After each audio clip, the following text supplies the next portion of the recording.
left off at this point where we develop the transformation curve. We say that the temperature versus the rate of transformation curve is actually something like this. And once we convert it into the temperature versus time curve, which is logarithmic scale, you have a curve like this. Now, this curve is essentially representing certain degree of transformation. It could be 50%, it could be 75%, it could be 100%, but essentially the shape of the curve remains the same.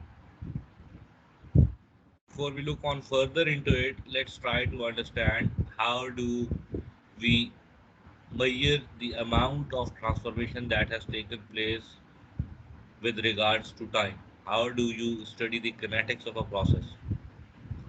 In doing so, what you do is, let's say this is your eutectic temperature or transformation temperature. You bring a material to certain degree of undercooling T1 and hold it there at this temperature. While you are holding the material at T1, आप ये measure करते हैं at different times how much transformation has taken place. So you hold at an undercooling temperature, which is constant temperature, and measure the conversion versus time. Essentially, what you are measuring, for example, if you are converting austenite into ferrite phase, you basically measure a property that is specific to this phase in order to find out the amount of transformation that has taken place. How is conversion measured? X-ray diffraction is one of the techniques that could help you measure the amount of transformation that has taken place. But for that, you have to do many samples. For example, if you have placed the sample at temperature T1, at time T1 you will take out one sample, at time T2 you will take out another sample, at time T3 you will take out another sample. For each of the samples, you'll perform X-ray diffraction. For example, at time T1, with X-ray diffraction, you found that 20% of transformation has taken place. Time T2, 40%. Time T3, 100%.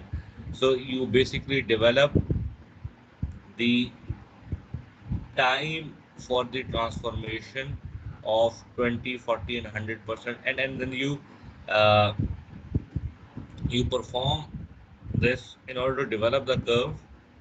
You perform this process at different temperature. For example, at T1, 20% time was as shown over here. Time T2 or temperature T2, the 20% transformation took place at this temperature. Time T3 or temperature T3, the 20% transformation took place at this temperature. So essentially, you will join these points, and this would be your transformation curve for 20%. Similarly, if you have a sample at temperature T1, आप ये देखिए 40% transformation इस temperature पे हुई, temperature T2 पे 40% transformation इस time में हुई, और टेम्परेचर T3 पे 40% ट्रांसफॉर्मेशन समवेयर इस टाइम में हुई. So you'll join these points and you'll have a curve for 40%. This is how you develop the curve of temperature, time, transformation using different techniques.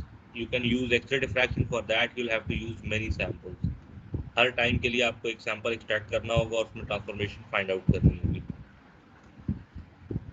If you are using electrical conductivity, only one sample would be good enough. You know that if gamma is converting into alpha, gamma की अपनी thermal conductivity, electrical conductivity, mechanical properties, physical chemical properties only alpha की अपनी होंगी. As the transformation is taking place, this electrical conductivity would be changing. So This change is basically related to the amount that has converted from gamma to alpha. Similarly, you could also use sound waves. Sound waves basically would give you the information, the way the speed of sound within a phase would be different. So by measuring the speed of travel of a sound wave within a phase could help you develop the conversion curves. Is it clear so far?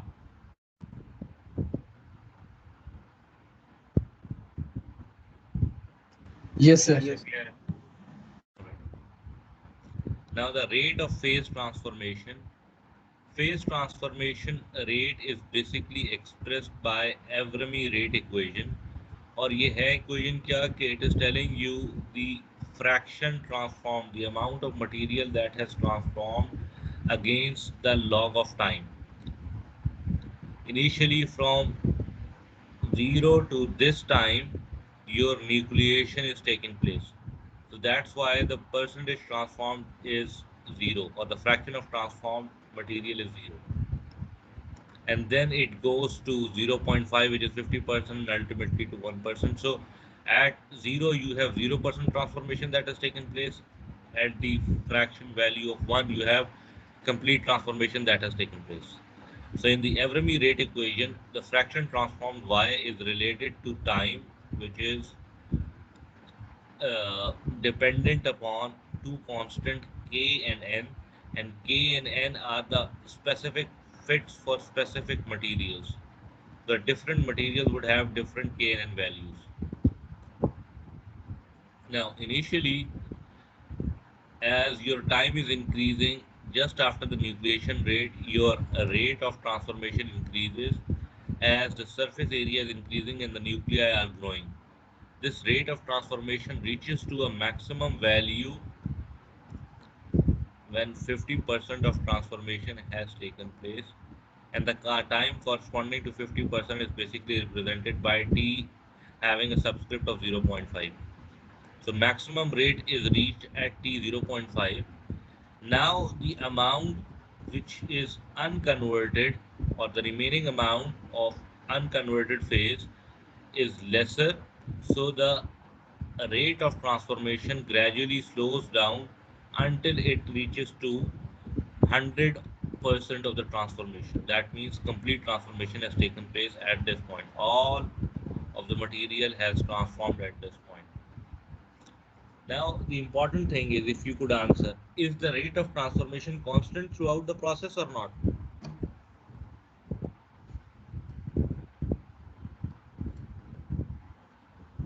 Ji, sir ये constant तो कर नहीं है, very कर रही। Very कर रहा है। अच्छा, अगर मैंने ये कहना है कि मेरी ट्रांसफॉर्मेशन का रेट ये है, तो कोई एक स्पेसिफिक रेट तो मैं नहीं कह सकता ना? Yes sir. अच्छा, तो फिर normally what we do is that, just as a convention, अगर मैंने ये this is the transformation rate at a fix temperature, किसी और टेम्परेचर पे हो सकता है ट्रांसफॉर्मेशन रेट जो है वो कुछ और, मतलब ट्रांसफॉर्मेशन कर्व कुछ और हो। अगर इन दोनों को, let's say this is T2 and this is temperature T1, इन दोनों टेम्परेचर्स पे मैंने ट्रांसफॉर्मेशन रेट को कंपेयर करना हो, so just for the convention we take or we define the transformation rate for 50% of the conversion. यानी कि हम ये कहते हैं कि by convention the rate of transformation is basically defined with respect to the time where 50% of transformation has taken place. Rate is basically 1 over time. So the time corresponding to 50% of the transformation is basically used for the comparison between different transformation curves. Clear enough? Yes sir. All right. Now, if you look at the eutectoid transformation rate or eutectoid transformation, uh, in eutectoid transformation, you have essentially austenite phase that is converting into alpha plus Fe3C. Together, you refer to this structure as perlite. All right.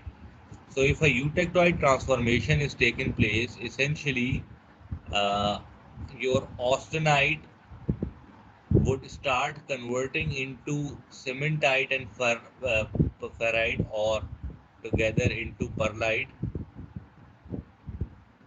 at the grain boundary. Alpha and Fe3C, they would start to grow, lamellar structure of alpha and Fe3C, and it would consume this alpha, this gamma. As the transformation grows, this gamma would be consumed.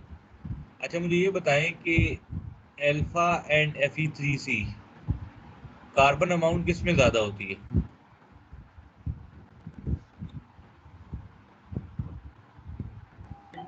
Alpha. अगर if you remember the phase diagram, इस तरह की eutectoid temperature है, ये austenite है. Over here you have Fe3C। Alpha and over here you have Fe3C.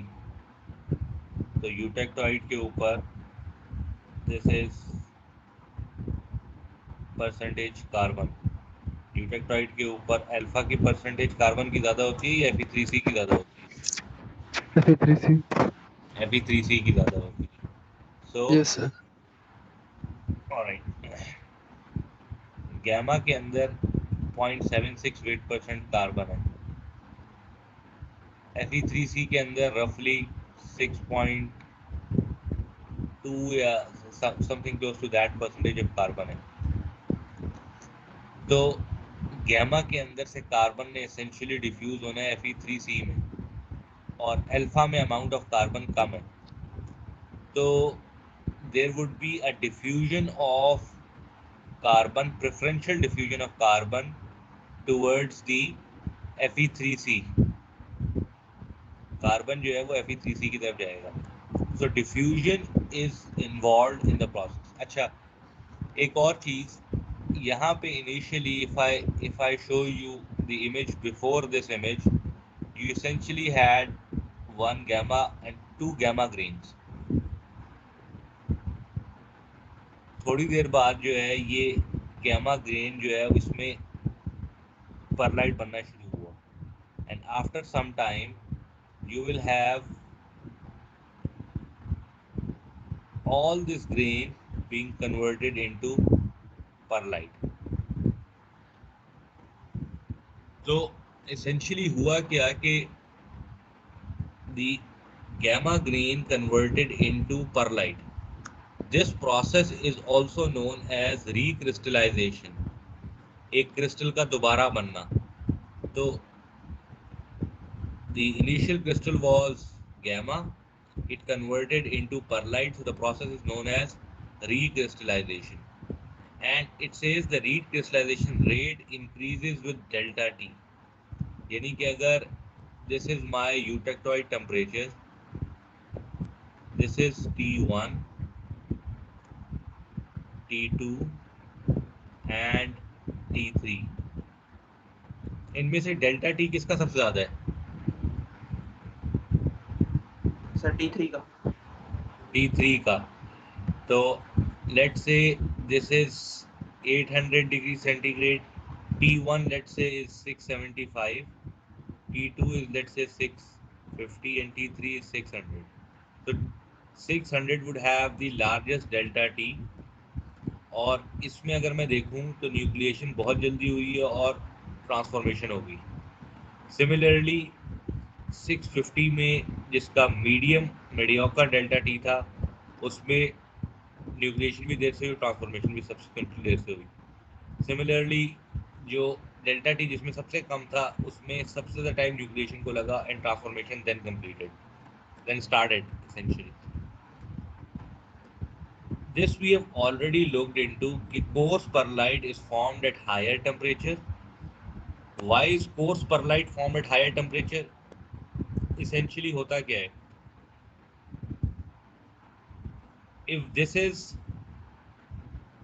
the eutectoid temperature और I have two delta T's, या एक T1 है, एक T2 है, किस केस में मेरी न्यूक्लिएशन ज़्यादा होगी?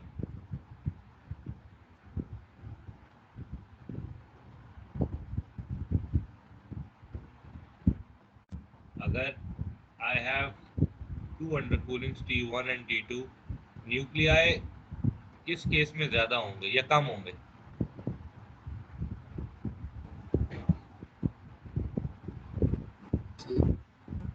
टेम्परेचर पे जी, डिपेंड करते हैं, किसके ऊपर? टाइम के ऊपर। बेटे दो टेम्परेचर हैं, टेम्परेचर 1 एंड टेम्परेचर 2। न्यूक्लियाई ये नंबर ऑफ क्रिटिकल न्यूक्लियाई किस में ज्यादा होंगे, किस में कम होंगे? If you remember we had related it to temperature degree 2। Of intercooling. जी, टेम्परेचर 2। सॉरी बेटा, I am not able to hear you. Large under cooling होगी उसमें ज्यादा, जिसमें लार्ज अंडर कूलिंग होगी जिसमें लार्ज इंटरकूलिंग होगी उसमें ज्यादा होंगे, जिसमें कम ज्यादा होंगे? अंडर कूलिंग होगी उसमें न्यूक्लियस ज्यादा होंगे, अच्छा उसमें ठीक ज्यादा है, होंगे। Alright alright. सो जिसमें कम अंडर कूलिंग है उसमें न्यूक्लियाई कम फॉर्म होंगे। अगर न्यूक्लियाई कम फॉर्म होंगे इस केस में, और ये जब ग्रो होंगे तो they will convert into bigger grains. Bigger grains को हम कहते हैं coarse, coarse pearlite. The spelling over here is COARS, coarse. This is coarse perlite या coarse grains बनेंगे। और जिसमें अंडरकूलिंग ज़्यादा होगी उसमें initially you will have multiple grains, multiple nuclei. These nuclei would convert into finer grains. So this would lead to fine perlite, and it is formed at lower temperature. You would have a harder structure. Fine pearlite होगा तो you'll have hard structure. So coarse pearlite होगा, ये coarse structure होगा तो you'll have a softer phase. Clear enough?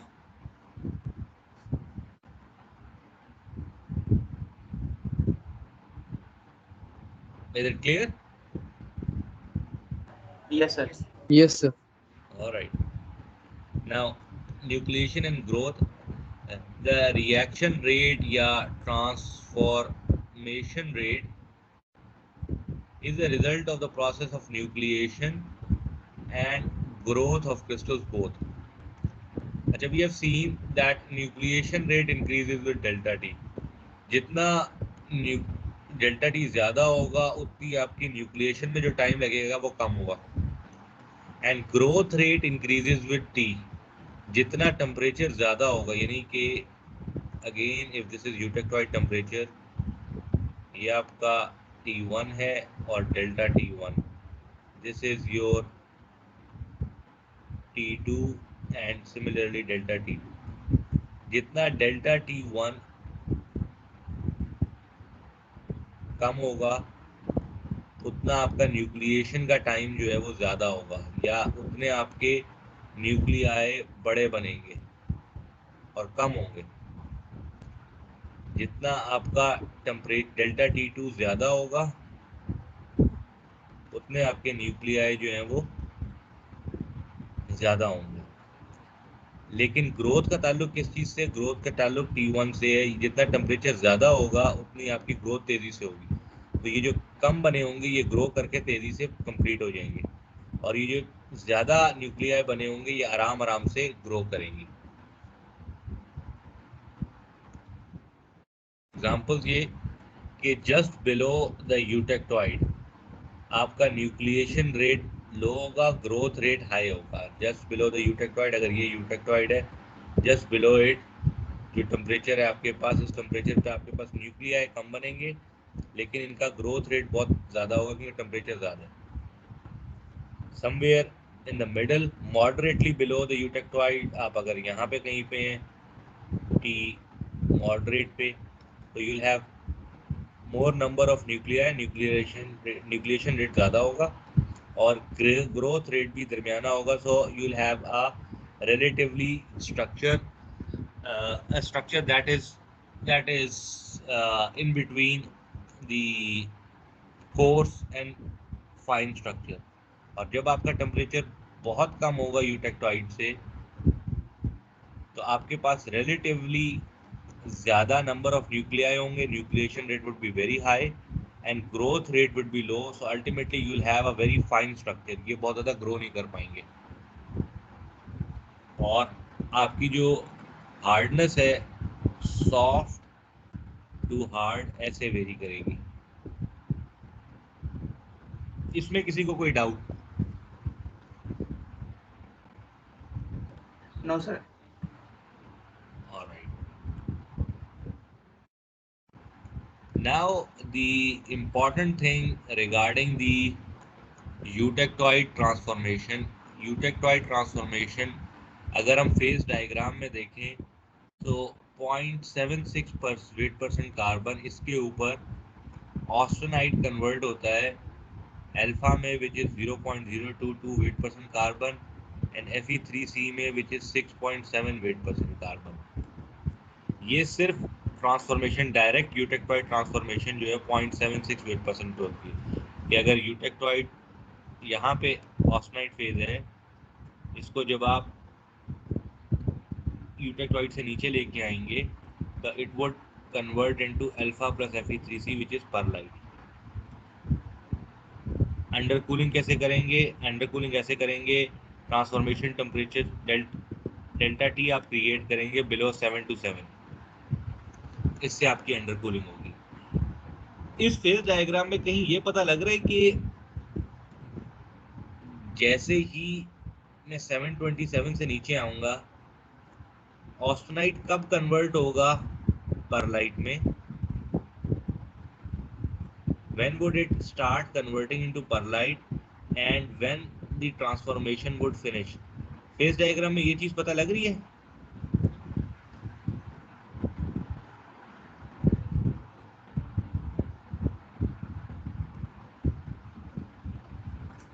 Ji anyone?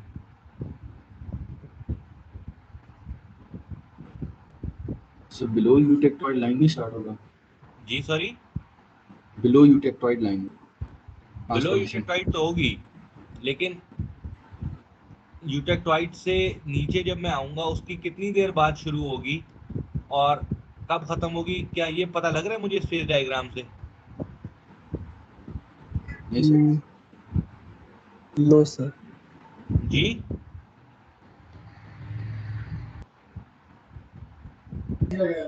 No sir, नहीं पता लग रहा। नहीं पता लग रहा, बिकॉज फेज डायग्राम्स के अंदर टाइम का फैक्टर जो है वो इंक्लूडेड नहीं है। तो what we'll do is that we'll go for isothermal transformation diagram, या हम T T T temperature time transformation diagrams के ऊपर जाएंगे। अच्छा, we have iron carbon system, carbon की परसेंटेज 0.76% है। हमने ये किया कि यूटेक्टॉइड से ऊपर यहाँ पे कोई मटेरियल था मेरा किसी टेम्परेचर के ऊपर, इसको direct I brought it to 675, 727 eutectoid temperature है, इससे मैं 675 पे लेके आया और यहाँ पे मैंने ट्रांसफॉर्मेशन स्टडी की। तो परसेंटेज ट्रांसफॉर्म वर्सेस टाइम का प्लॉट जो है मेरे पास ये आ गया। We have already looked into this plot. इस तरह के मल्टीपल प्लॉट्स मेरे पास थे जिनसे मैंने ये कर्व जनरेट किए। इस कर्व में जो 675 के ऊपर ये मेरा स्टार्ट ऑफ ट्रांसफॉर्मेशन पॉइंट है। This central line dotted line 675 पे ये मुझे बता रही है 50% ट्रांसफॉर्मेशन हो गई है, और ये पॉइंट जब मैं प्रोजेक्ट करता हूँ इस रेड लाइन के ऊपर तो ये मुझे बता रही है कि 675 पे ट्रांसफॉर्मेशन कंप्लीट हो गई है। This is the isothermal transformation at 675 degree centigrade, यानी कि 675 पे मैंने टेम्परेचर को होल्ड करके रखा है। तो इतना टाइम लगा है, रफली this much time was required for the transformation to start। इस टाइम के ऊपर ऑलमोस्ट ट्रांसफॉर्मेशन आधी हो गई और इस टाइम के ऊपर ऑलमोस्ट ट्रांसफॉर्मेशन कंप्लीट हो गई, यानी कि I have pearlite completely form. So green line is showing 0% perlite formed, black line is showing 50% transformation, and the red line is showing that 100% transformation has taken place. All right. अच्छा, अगर I look at this temperature, ये eutectoid temperature है, इस temperature से ऊपर चाहे 1 second हो, चाहे 10 सेकेंड हो, चाहे 100, 1000, 10,000, 100,000, जितना मर्जी टाइम हो जाए, मेरे पास फेज कौन सा स्टेबल है?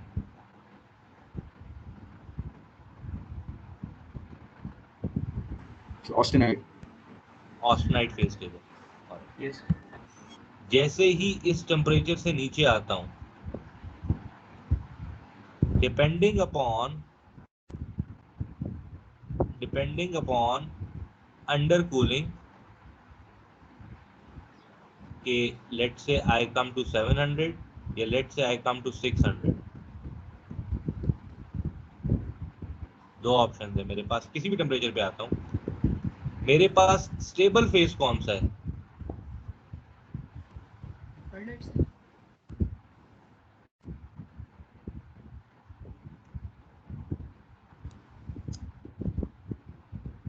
स्टेबल फेज वो है जो कि टाइम के साथ चेंज नहीं होगा। 700 या 600 अगर मैं अंडर कूलिंग करता हूं, तो मेरे पास स्टेबल फेज कौन सा आएगा जो कि जो टाइम के साथ कांस्टेंट चेंज रहेगा, नहीं? जी, जो कि कांस्टेंट रहेगा, क्या कांस्टेंट रहेगा? वही सर फेज की बात करें। हाँ, तो कौन सा फेज होगा जो स्टेबल रहेगा? ऑस्टेनाइट। ऑस्टेनाइट। चले अगर 700 पे देखूं तो स्टेबल फेज तो परलाइट ही होगा ना। जी, परलाइट होगा, वेरी गुड। 700 पे देखूं तो ऑस्टेनाइट अनस्टेबल है। ऑस्टेनाइट कब तक रहेगा? 700 पे यहाँ तक, इस टाइम तक ऑस्टेनाइट परलाइट रहेगा। होगा। उसके बाद ये कन्वर्ट होना शुरू होगा परलाइट में, यहाँ पे 50% कन्वर्जन हो जाएगी, और जैसे ही ये रेड लाइन को हिट करेगा 100% परलाइट में कन्वर्ट हो चुका होगा। तो ये परलाइट की रिजीम है, ये अनस्टेबल ऑस्टेनाइट की रिजीम है। 600 पे देखूं तो यहाँ तक अनस्टेबल ऑस्टेनाइट रहेगा, जैसे ही इस लाइन को क्रॉस करूंगा it would start converting into pearlite, यहाँ पे 50% ट्रांसफॉर्मेशन हो जाएगी, और जब इस लाइन को हिट करूंगा तो मेरे पास 100% ट्रांसफॉर्मेशन होगी। Clear enough?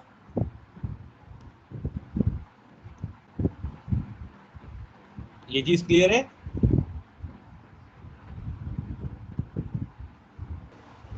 Yes sir. Alright. अच्छा, let's say I give you a scenario. मैं ये कहता हूँ आई हैव अ मटेरियल जिसकी कॉम्पोजिशन है 0.76 कार्बन, ठीक है, और initially my material is at a temperature above 727, यानी कि यहाँ पे कहीं इस टेम्परेचर पे मेरा मटेरियल पड़ा हुआ है। I rapidly cool it to 625 degree centigrade और आई होल्ड देयर आइसोथर्मली।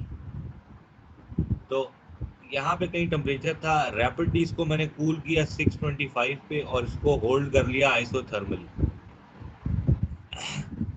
तो मेरे पास फेज ट्रांसफॉर्मेशन कैसे हो रही होगी? ये सर टाइम पे जी डिपेंड कर रहा हूँ। जी, ये टाइम पे डिपेंड करेगा, और इस प्रोसेस को करेंगे isothermal temperature time transformation diagram.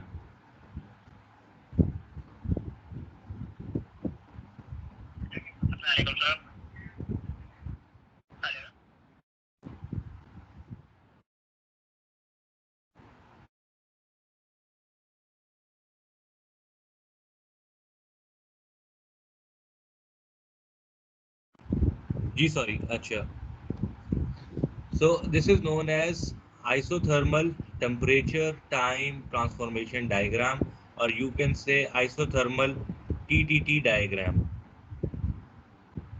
Alright, अगर इस डायग्राम के ऊपर मैंने प्रोसेस को इलेबोरेट करना है, इस प्रोसेस को, so how do I do कि ये लाइन जो है यहाँ पे आई वाज अबव 727, यहाँ पे भी हो सकता हूँ, यहाँ पे भी, कहीं पे भी ले सकता हूँ, हर जगह ऑस्टेनाइट स्टेबल फेज ही मेरे पास. Quickly brought it to 625 degree centigrade and there isothermally. तो ये ग्रे लाइन जो है ये ट्रांसफॉर्मेशन मुझे बता रही है, और क्या बता रही है? At this point I have 0% perlite, 100% austenite. At this point I have a structure जिसमें I have 50% perlite and 50% austenite. At this time I have essentially 100% converted into perlite. तो रफली ये 7 सेकंड के ऊपर जो है वो ऑस्टेनाइट था मेरे पास. रफली around 10 seconds I have 50% of perlite, और roughly around 20 seconds के ऊपर complete perlite बन गया. Clear enough? Yes, sir.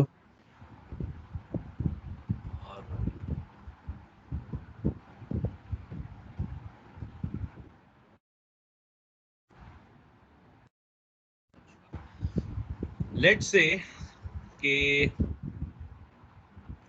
I tell you that I am above eutectoid at the start. My material is above eutectoid, let's say 760 degrees centigrade. I bring the material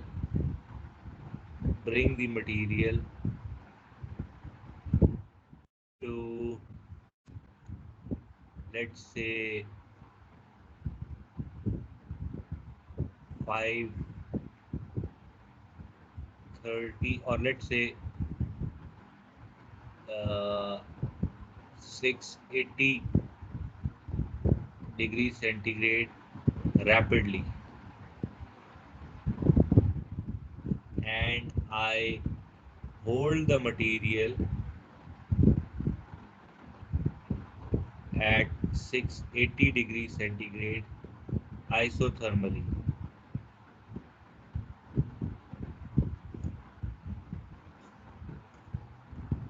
What would be the phases present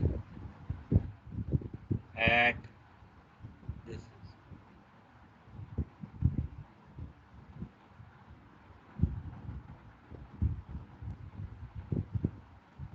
let's say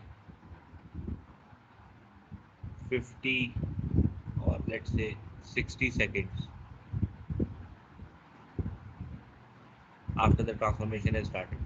60 seconds के ऊपर मेरे पास क्या phases होंगे? Can someone tell me? 760 मेरा initial temperature था. I brought my material to 680 degree centigrade. Let's say I tell you कि, sorry, 760 starting austenite भी temperature. होगा, परलाइट भी होगा. जी बेटा, दोनों होंगे, लेकिन ऐसे 680 डिग्री सेंटीग्रेड में लाया. एट 60 सेकेंड्स मेरे पास फेजेस क्या होंगे और कॉम्पोजिशन ऑफ फेजेस क्या होगी? Let's say this is 680. मैं एक ये लाइन, सॉरी,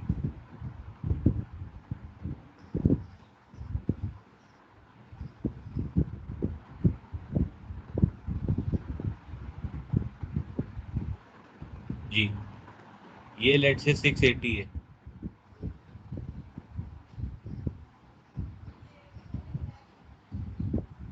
680, तो इसमें 60 सेकेंड्स आफ्टर ट्रांसफॉर्मेशन स्टार्टेड क्या फेजेस हैं? सर दोनों प्रेजेंट होंगे. अगर मैं ये देखूं तो this is the start of transformation. This is somewhere about 70. Alright, अब बताएं। फिर सर ऑस्टेनाइड ही होगा। और अगर मैं कहूँ कि let's say about 200 seconds,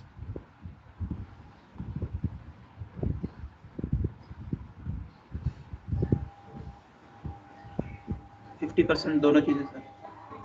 let's say ये 200 है या 300 सेकेंड्स है, वट एवर इट इज़, आपके पास लेबल्ड प्लॉट आएगा। तो यू हैव इसेंशियली 200 तो नहीं हो सकता क्योंकि लॉगरिथमिक स्केल के ऊपर है, तो ये it would be more than 200। दोनों होंगे सर। दोनों फेजेस होंगे। और अमाउंट अगर 200 की मैं बात करूँ, 200 समवेयर इधर होगा, 200 के ऊपर amount of austenite would be more or perlite would be less. All right,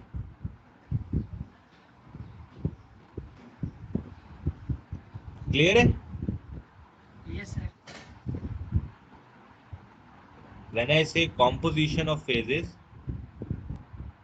you need to tell phases as well as their amounts, कि किस फेज की अमाउंट कितनी है। Is this clear?